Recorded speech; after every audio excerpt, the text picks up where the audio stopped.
Welcome back. So today we're going to be reading a story titled I Am Amelia Earhart. So let's go ahead and get started.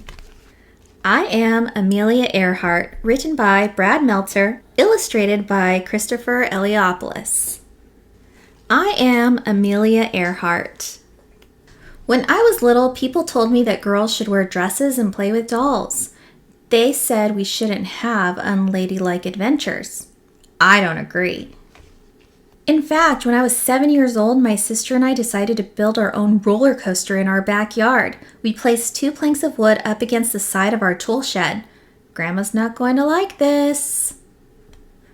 The cab was a wooden packing box with roller skate wheels attached to the bottom. We greased the wood with lard so we'd move super fast. Amelia, are you sure this is a good idea? This isn't a good idea. It's the best idea. Of course I got to ride first. This was my moment. Here we go. In 3, 2. I still remember the wind in my face. My stomach seemed to sink. I was flying. Amelia Earhart, take this apart this instant. The crash was loud and noisy and messy. It certainly wasn't ladylike, but it was awesome. That was awesome. It wasn't the last time I would fly. As I got older, I went to many air shows. But when I was 23 years old, but still a kid at heart, my dad took me to meet Frank Hawks, a man who would eventually set many of his own flight records. You ready? I'm ready. For $10, Hawks agreed to take me on my very first flight. For 10 minutes, we flew through the sky and out over the Pacific Ocean. By the time I was 200 or 300 feet off the ground, I knew one thing. I had to fly. To save for my flying lessons, I worked as a truck driver, which wasn't ladylike either, a stenographer, which is a fancy smancy word for someone who writes down what people say, and even a photographer. Say snook. 6 months after I learned to fly, I bought a bright yellow, used biplane that I named Canary. Canary is a cool name for a plane, right? This is my instructor, a woman named Netta Snook. That's her real name. But here's my secret.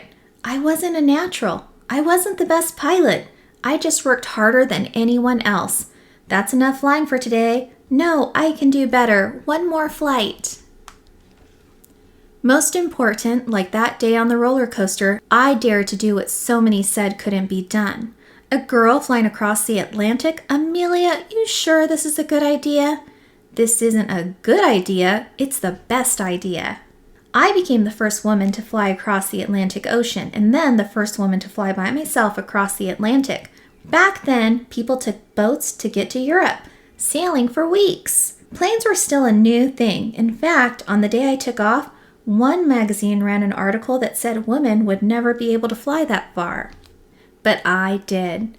To do it, I had to fly 14 hours and 56 minutes with no rest, no break. Sometimes the sun was so blinding I could barely see where I was going. In the process, I also broke the record for crossing the ocean in the shortest time, doing it faster than any man or woman ever. This is awesome! In October 1922, I broke the women's altitude record by rising to 14,000 feet. And in July 1930, I set a speed record of over 18 miles per hour. Then I broke an altitude record, which is just a fancy smancy way of saying I went higher than anyone else. How high did I go? About 12 Empire State Buildings straight up, at the time when no woman had ever gone that high. In my life, I took many flights. Every single time, there was someone who said I wouldn't be able to do it. Never let someone stop you. Whatever your dream is, chase it. Work hard for it. You will find it. It's the best lesson I can give you. I am Amelia Earhart. I know no bounds, and I hope you remember that the greatest flight you'll ever take is the one no one has tried before. And here's a quote from Amelia. Never interrupt someone doing what you said couldn't be done. And here are some pictures of the real Amelia Earhart.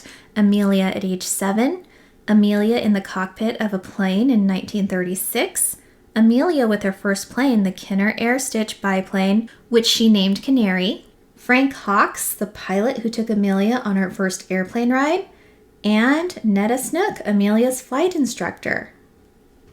And that is the end. The quote in this book that I absolutely love is the quote from Amelia herself. Never interrupt someone doing what you said couldn't be done. Amazing, amazing, amazing, amazing. So anyways, I hope you guys enjoyed this book, and I hope you guys enjoyed learning about Amelia Earhart. Until next time, we'll see you later. Bye.